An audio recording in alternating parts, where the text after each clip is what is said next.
حمد فیہ المعانی،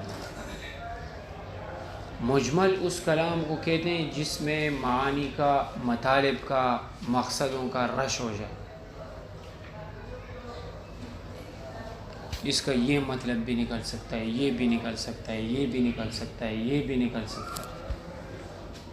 تو وہ ضد المفسر المجمل، مفسر کی ضد کیا ہے؟ مجمل. وہ ہوا، یہ اس کلام کو کہتے ہیں ازدحمت فیہ المعانی، جس میں معانی کا ازدحام، وہ ہوا مزدحمت فیہ المعانی، معانی کا ازدحام ہو. دیکھو مجمل، سب سے پہلے آپ کو مجمل کا پتہ چلنا چاہیے کہ مجمل کہتے کس کو. آپ کہتے ہیں نا اجمل الامر،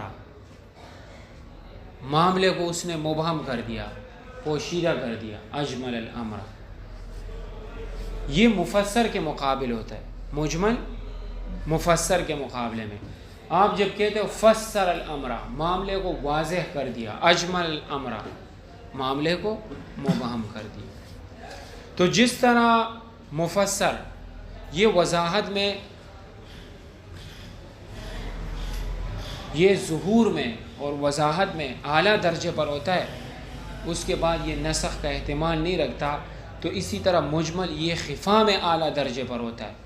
عقل سے آپ اس کا مطلب نہیں بتا سکتے. اس کا مطلب آپ کو وہی آدمی بتا سکتا ہے جس نے وہ بات کی ہے، جس نے وہ بات کی.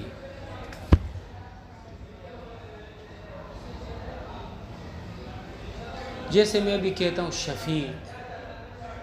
شفیق، تو بھی آپ بولو گے یار یہ شفیق سے اس نے کیا مطلب لیا.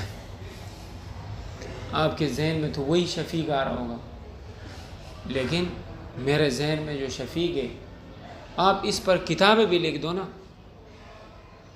تو آپ اس کا مطلب نہیں بتا سکتے جب تک میں اس کا مطلب نہیں بتاؤں گا. آئی بس. جیسے میں کہتا ہوں اس نے اپنا کام کر دیا. ابھی آپ سوچو نا اس کا کیا مطلب ہے.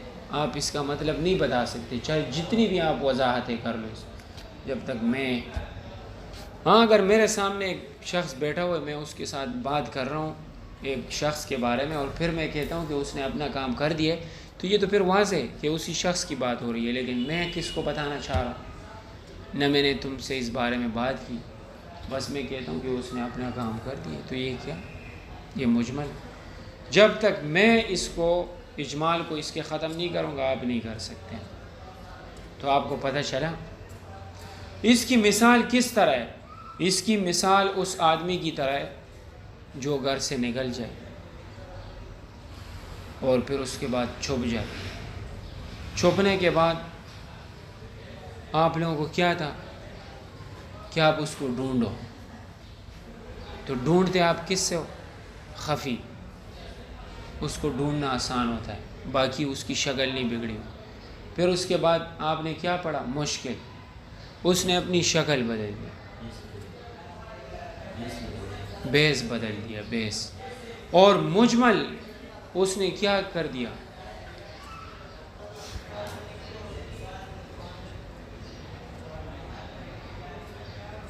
کہ وہ ایسے لوگوں میں جا کے چھپ گیا کہ جب تک آپ لوگوں سے اس کے بارے میں پوچھیں گے نہیں تو آپ کو اس کا پتہ نہیں چلے گا. ایسے لوگوں میں جا کے چھپ گیا کہ جب تک آپ لوگوں سے پوچھیں گے نہیں تو آپ کو اس کا پتہ نہیں چلے گا. یعنی بالکل وہ آپ کے لیے اس کو ڈھونڈنا ممکن ہی نہیں ہے، اس کو پہچاننا ممکن ہی نہیں ہے جب تک آپ لوگوں سے نہیں پوچھیں گے. مصنف علیہ الرحمہ نے کہا وہ ضد المفسر المجمل، و مفسر کی ضد مجمل ہے. وہ ہوا مزدحمت فیہ المعانی، ہے اس کلام کو کہتے ہیں جس میں معانی کا ازدحام. معانی سے مراد کیا ہے؟ معانی سے مراد لفظ کا مفہوم ہے. لفظ کا کیا مفہوم ہے، نہ کہ یہاں پر معانی سے وہ معنی مراد ہے جو جوہر کے مقابلے میں ہوتا ہے. یہاں پر مصنف علیہ الرحمہ نے جمع کا صیغہ ذکر کیا. جمع یہ باعتبار ما فوق الواحد ہے، یعنی ایک سے اوپر کو مصنف علیہ الرحمہ نے جمع کہا. اس جمع سے مراد یہ نہیں کہ تین یا تین سے زیادہ، بلکہ ایک سے زیادہ بھی اس سے مراد ہے، تاکہ تعریف کے اندر مشترک بین المعنیین بھی داخل ہو جائے، ایک لفظ جو دو معنوں میں مشترک ہو وہ بھی اس کے اندر کیا ہو جائے، داخل ہو جائے۔ اچھا، فاشتبہ المراد به اشتباہا، فاشتبہ مشتبہ ہو جائے یا ملتبس ہو جائے، المراد به اس کا مطلب اشتباہا ایسے مشتبہ ہونا، لا یدرک الا ببیان من جہت المجمل، لا یدرک کہ اس کو پایا نہ جا سکے اس مطلب کو، الا مگر ببیان من جہت المجمل، مجمل کی جانب سے وضاحت کے ساتھ آپ اس کا بیان پا سکتے ہیں، کہ آیت الربا، جیسے کہ اس کی مثال آیت ربا مجمل ہے، مجمل کا مطلب جس نے اس میں ابہام پیدا کیا، جس نے اس میں ابہام پیدا کیا۔ اس کی مثال مصنف علیہ الرحمہ نے کیا فرمایا، کہ آیت الربا،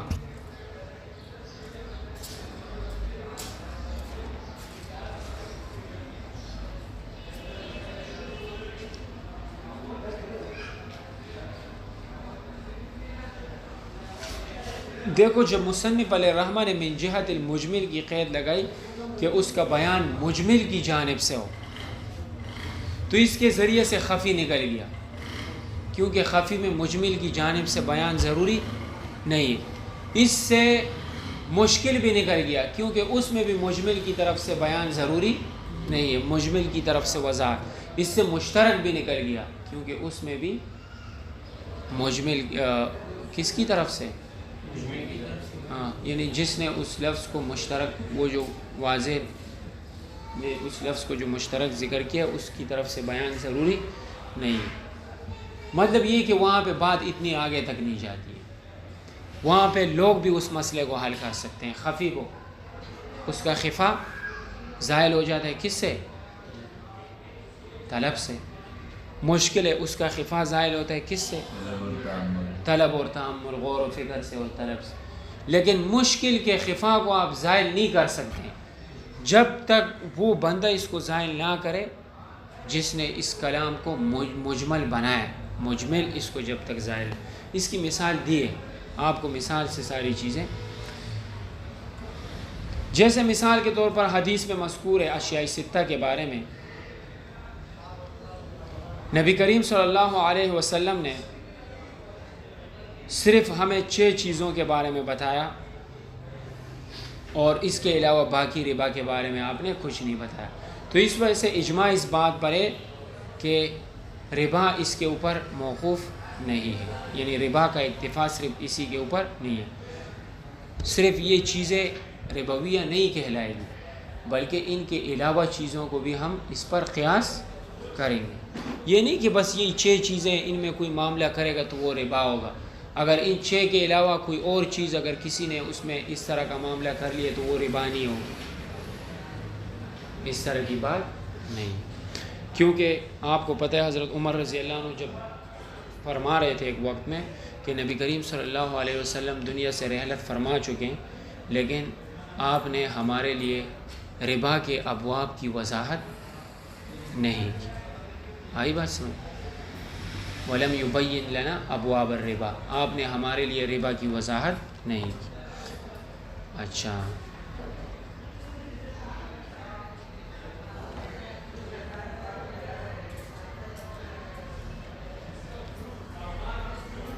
تو پھر آپ کو پتہ ہے مجتہدین اس میں علتیں نکالتے ہیں اور باقی چیزوں کو بھی اس پر قیاس کرتے ہیں۔ احناف نے علت نکالی قدر اور جنس، شوافع نے علت نکالی الثمنیۃ فی الاسمان الطعم فی المطعومات، امام مالک رحمۃ اللہ علیہ نے علت نکالی القوت والادخار۔ امام مالک رحمۃ اللہ علیہ فرماتے ہیں کہ وہ چیزیں جن کو ذخیرہ کیا جاتا ہو اور کھانے پینے کے قبیل سے ہو تو ان کو آپ جب ایک جنس ہو تو آپ اس کو تفاضل کے ساتھ نہیں بیچ سکتے، کیوں؟ اس لیے کہ انہوں نے علت بنایا قوت کو، کھانے پینے کی چیز، والادخار، اور اس کو ذخیرہ کیا جا سکتا ہو، تو ٹماٹر کو ٹماٹر کے بدلے میں تفاضل کے ساتھ بیچنا جائز ہے امام مالک رحمۃ اللہ علیہ کے ہاں. کیوں؟ یہ قوت تو ہے لیکن اس کو ذخیرہ نہیں کیا جا سکتا. ٹماٹر کو آپ ذخیرہ کر سکتے وہ تو خراب ہو جاتے ہیں. آلو کو ذخیرہ کیا جا سکتا ہے, پیاز کو کیا جا سکتا ہے, آٹے کو کیا جا سکتا ہے. جتنی بھی کھانے پینے کی چیزیں آپ اس کی ذخیرہ اندوزی کر سکتے ہو تو ان کو آپ برابری کے ساتھ بیچو گے. اگر تفاضل کے ساتھ بیچو گے تو ٹھیک, لیکن اگر اس کے علاوہ چیزیں قوت ہے لیکن ادخار اس میں نہیں ہے تو اس میں تفاضل نہیں کیا. امام شافعی رحمۃ اللہ علیہ فرماتے ہیں اگر وہ ثمن ہے, وہ چیز آئی بات سمجھ میں, تو آپ اس کو اگر آپس میں تبادلہ اس کا کر رہے ہو تو برابری کے ساتھ کرو گے. جیسے سونے کے بدلے میں برابری, چاندی کے بدلے میں برابری.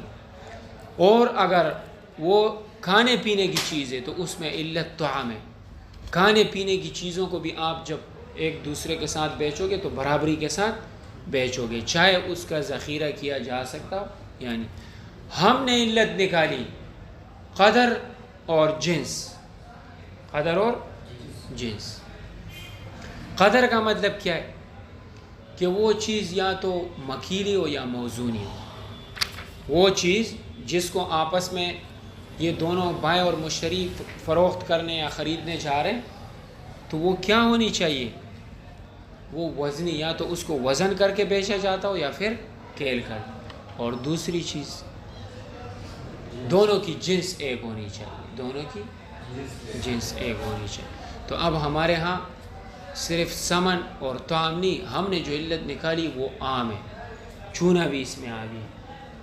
اس کے علاوہ بہت ساری چیزیں اس کے اندر آ گئی. جب آپ ان کو تفاضل کے ساتھ بیچو گے تو بیچنا ٹھیک نہیں ہوگا. آپ کو بات سمجھ میں؟ ہاں, یہی احناف نے علت نکالی. اس کی مزید وضاحتیں آگے بھی آ رہی ہے قیاس کے اندر. آج کے لیے اتنا ہی, یعنی اس میں اتنا ہی, اتنی بحث کی ضرورت بھی یہاں پہ نہیں تھی لیکن کر لی. فاشتبہ المراد به اشتباہا لا یدرک الا ببیان من جہت المجمل کآیت الربا. جس طرح کی کس کی آیت ہے؟ اب ربا کون سی چیزیں اشیاء ربویہ ہے اور کون سی نہیں ہے. 6 تو نبی کریم صلی اللہ علیہ وسلم نے بیان کر دی, لیکن باقی مجمل ہے. باقی کیا ہے؟ مجمل ہے. اس اجمال کو کون ختم کر سکتا ہے؟ نبی کریم صلی اللہ علیہ وسلم, کیونکہ ان کی طرف سے یہ چیزیں بن. تو باقیوں میں اجمال کو کون ختم کر سکتا ہے؟ ہم اس میں اجمال کو ختم نہیں کر سکتے. ہم چاہے جتنا بھی سوچیں لیکن اس میں اجمال کو ختم نہیں کر سکتے. آپ کو پھر یہ بھی پتہ چلنا چاہیے کہ مجمل کے 3 نوع ہیں. کتنے نوع ہیں؟ نوع اول کہ اس میں اجمال معنی کے ازدحام کی وجہ سے حاصل ہوا, کہ اس چیز کے اندر اجمال معنی کے ازدحام کی وجہ سے ہو. جیسے کہ مثال کے طور پر مشترک ہوتا ہے, اس کے کئی معنی ہوتے ہیں, تو اب اس لفظ کو کس معنی میں لے آپ سر پکڑ کے بیٹھ جاتے ہو. تو اس میں یہ جو ازدحام ہوا یہ کس وجہ سے آیا؟ معنی کے, کیونکہ ایک لفظ ہے اس کے بہت سارے معنی ہیں, تو معنی کے ازدحام کی وجہ سے اس میں اجمال آیا ہے. اچھا, اور دوسری نوع مجمل کی کہ اس میں اجمال غرابت لفظ کی وجہ سے آیا, کسی مشترک نہ ہو اس کے الفاظ, تزاحم معانی اس میں نہ ہو, لفظ غریب ہو, بندہ سوچتا رہ جاتا ہے کہ اس کا کیا معنی ہے. جیسے قرآن کریم میں ہے ان الانسان خلق ہلوعا, اللہ تبارک و تعالی نے انسان کو ہلو پیدا کیا گیا. کیا پیدا کیا گیا؟ ہلو. تو اب ہلو کس کو کہتے ہیں؟ اذا مسہ الشر جزوعا و اذا مسہ الخیر منوعا. جب اس کو شر پہنچتا ہے تو پھر اس طرح کرتا ہے, اور جب اس کو خیر پہنچتا ہے تو پھر اس طرح کرتا ہے. آئی بات سمجھ میں؟ تو ہلو یہ لفظ غریب لفظ تھا, قرآن کریم نے اس کی وضاحت کر دی, اذا مسہ الشر جزوعا و اذا مسہ الخیر منوعا. تو ہلو, یہ اس میں ہلو لفظ کا کسی کو بھی پتہ بالفرض نہیں تھا. آگے اس کی وضاحت کر دی, اذا مسہ الشر جزوعا و اذا مسہ الخیر منوعا. تو ہلو لفظ میں جو اجمال تھا وہ کس کی وجہ سے تھا؟ غرابت لفظ کی وجہ سے.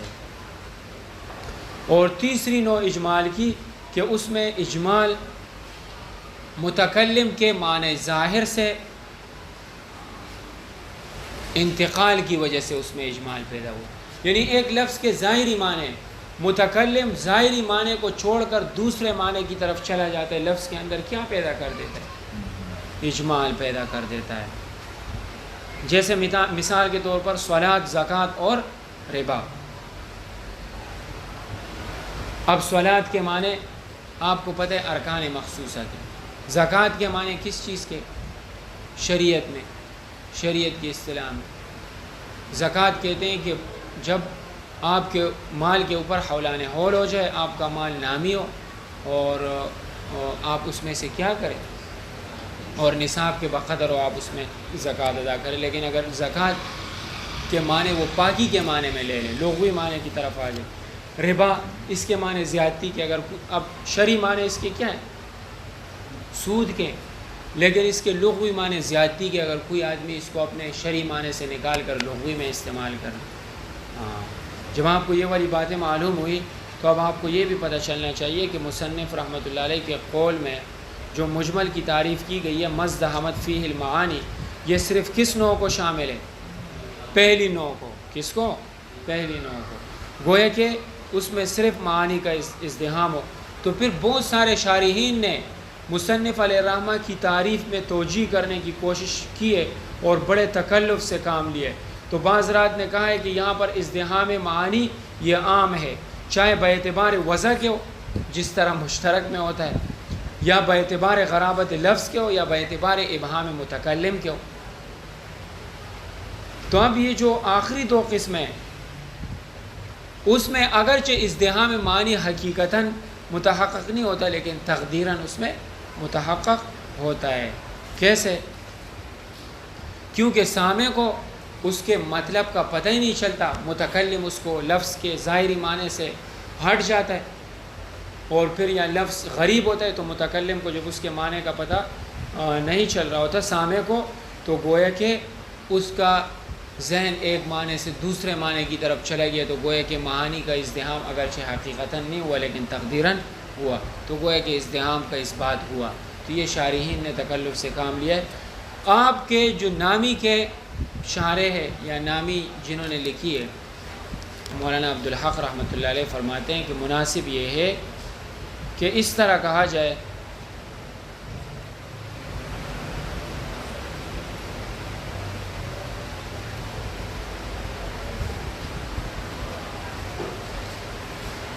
کہ یہ والی قید تعریف کے اندر زیادہ ہے. یہ والی قید جو ہم آگے بتا رہے ہیں یہ تعریف کے اندر زیادہ ہے. تو کون سی تعریف؟ یعنی اصل تعریف یہ ہونی چاہیے مشتبہ المراد بہ اشتباہا لا یدرک الا بالاستفسار.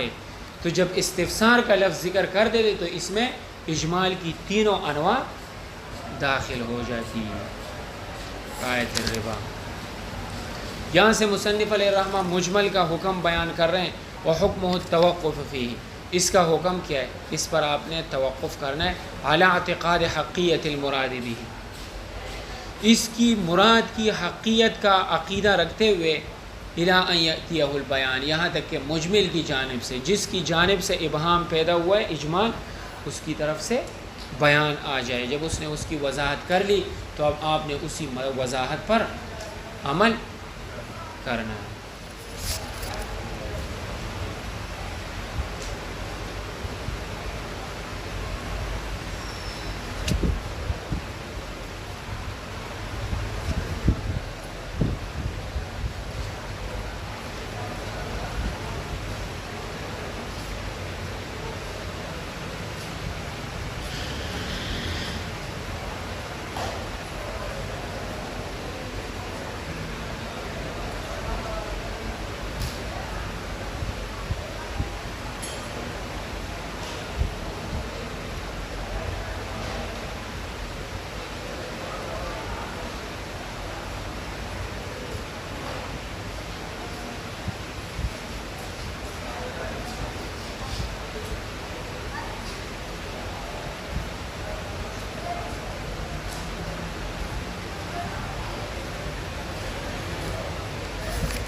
یہ والی باتیں آپ کو سمجھ میں آ گئی؟ تو حکم ہو مجمل کا حکم التوقف فیہ، اس پر آپ نے توقف کرنا، علی اعتقاد حقیت المراد بھی، اور اس کے مطلب کی حقیقت کا عقیدہ بھی رکھنا ہے، الی یأتیہ البیان، یہاں تک کہ مجمل کی جانب سے بیان آ جائے۔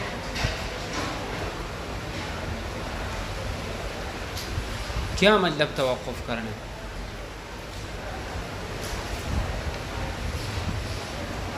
یہ توقف ہمارے حق میں ہوتا ہے، آپ کو یہ والی بات سمجھ میں آنی چاہیے۔ نبی کریم صلی اللہ علیہ وسلم کے حق میں توقف نہیں ہے، کیونکہ ان کو پتہ تھا، ان کو اللہ تبارک و تعالیٰ کی طرف سے متشابہات کا علم دیا گیا تھا، لیکن ہمیں نہیں، مجملات کا علم ان کو دیا گیا تھا، متشابہات کا لیکن ہمیں نہیں دیا گیا۔ ٹائم تو بھی ہے، یہ بھی پڑھ لیتے ہیں۔ وَضِدُّ الْمُحْكَمِ الْمُتَشَابِهُ، یہ بہت آسان ہے، سب کو پتہ ہے، اس میں غائب درجے کا کیا ہوتا ہے؟ محکم کی ضد متشابہ ہے، آئی بات سمجھ میں؟ وَهُوَ مَا لَا طَرِيقَ لِدَرْكِهِ أَصْلًا حَتَّى سَقَطَ طَلَبُهُ، اور متشابہ یہ اس کو کہتے ہیں کہ جس کے ملنے کا کوئی رستہ ہی نہ ہو، حتیٰ سقط ادراکو، یہاں تک کہ اس کے طلب کوئی لوگ کیا کر دیں، چھوڑ دیں، حتیٰ سقط، یہاں تک کہ چھوڑ دیں، طلب ہو، اس کی طلب ہو۔ وحکمہ التوقف فیہ ابدا، اس کا حکم اس پر ہمیشہ کے لیے توقف کرنا ہے، علی اعتقاد حقیت المراد بھی، اس کی مراد کی حقیقت کا عقیدہ رکھتے ہوئے۔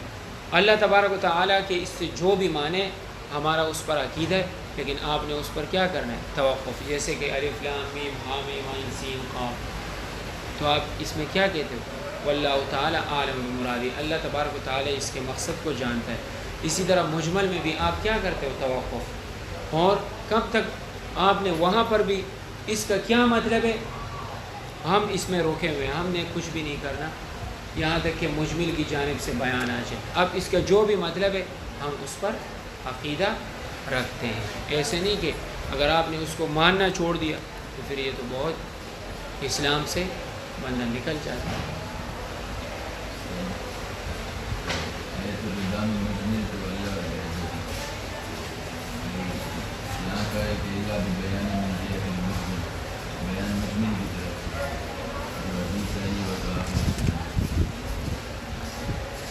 دیکھو آپ کی بات ٹھیک ہے، شارع کون ہے؟ شارع، شریعت کس کو دی گئی؟ نبی کریم صلی اللہ علیہ وسلم کو شریعت دی گئی نا، تو مجمل آپ ہو سکتے ہیں، نہیں مجمل تو ہو سکتے ہیں، آئی بات سمجھ میں؟ ان کو تو پتہ تھا نا، اگر مجمل اللہ تبارک و تعالیٰ ہوتے تو پھر حضرت عمر رضی اللہ عنہ کا یہ قول کہ وَلَمْ يُبَيِّن لَنَا أَبْوَابَ الرِّبَا، آپ دنیا سے چلے تو گئے لیکن ہمارے لیے ربا کو بیان نہیں کیا، تو پھر اس کی نسبت نبی کریم صلی اللہ علیہ وسلم کی طرف نہ کر، تو اس کا مطلب کیا ہوا کہ مجمل کون ہے؟ آپ علیہ الصلوۃ والسلام، کیونکہ احکام ہمیں کس نے بتائے؟ آپ علیہ الصلوۃ والسلام پر وحی آئی اور آپ نے ہمیں بتایا، تو مجمل نبی کریم صلی اللہ علیہ وسلم۔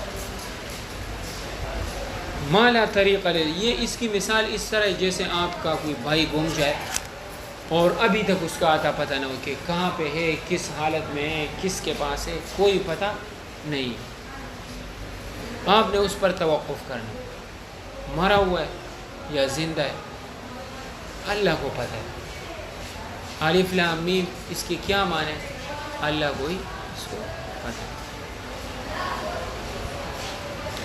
اچھا دیکھو، جو مجمل ہوتے ہیں نا، اس کے معانی کے اندر غور و فکر کرنے میں تو علماء کیا کرتے ہیں، جستجو رکھتے ہیں، جس طرح آپ لوگوں نے ربا میں پڑھا کہ آپ علیہ الصلوۃ والسلام نے صرف 6 چیزیں ذکر فرمائیں،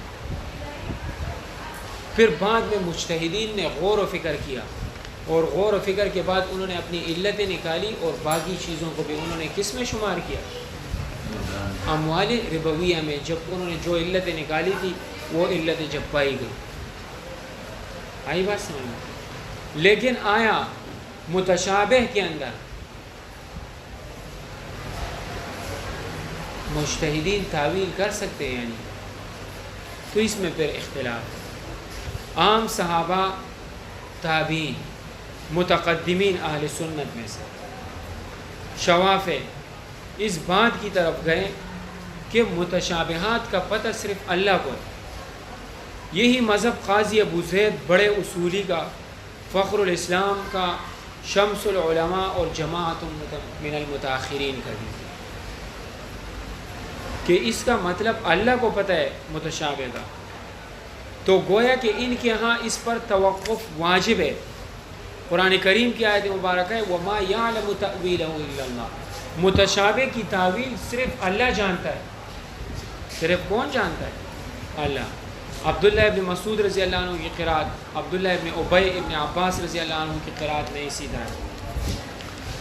آگے وَالرَّاسِخُونَ فِي الْعِلْمِ يَقُولُونَ آمَنَّا بِهِ. یہاں پر یہ واو ابتدائی ہے. وَالرَّاسِخُونَ میں واو، اس کا ماقبل کے ساتھ تعلق نہیں ہے واو عاطفہ. کیا آپ یہ سمجھو کہ وَمَا يَعْلَمُ تَأْوِيلَهُ إِلَّا اللَّهُ وَالرَّاسِخُونَ اس کی تعویل کو اللہ بھی جانتا ہے، اللہ جانتا ہے، اور راسخین فی العلم بھی جانتے ہیں. اس طرح نہیں، اس کا عطف ماقبل پر نہیں کرو گے. واو ابتدائی. وَمَا يَعْلَمُ تَأْوِيلَهُ إِلَّا اللَّهُ، متشابہ کی تعویل صرف اللہ کو پتہ ہے. وَالرَّاسِخُونَ فِي الْعِلْمِ يَقُولُونَ، اور راسخین فی العلم کہتے ہیں آمنا بے، ہم اس پر کیا لے کے آئے؟ ایمان لے کے آئے ہیں. اکثر متاخرین، جمہور معتزلہ، متاخرین علماء اور معتزلہ جمہور وہ یہ کہتے ہیں کہ راسخ کے اندر بھی تعویل ہو سکتی ہے. تو اس وجہ سے بہت سارے مفسرین بھی اس طرح ہوتے ہیں. آپ جب تفسیر پڑھتے ہیں تو آپ کے سامنے یاسین کے معنی بھی آپ کے اساتذہ بتا رہے ہوتے ہیں نہیں. اور اسی طرح الف لام میم کے اور حامیم عین سین قاف کی موشگافیاں آپ کو کیا کر رہے ہوتے ہیں؟ بتا رہے ہوتے ہیں. تو یہ معتزلہ کا مسلک ہے. اس کی وجہ کیا ہے؟ یہ لوگ بھی اسی طرح ان کی تفاسیر کو آگے لے کر چلیں، کیونکہ جار اللہ زمخشری جس نے سب سے پہلی تفسیر لکھی تھی وہ معتزلی تھا.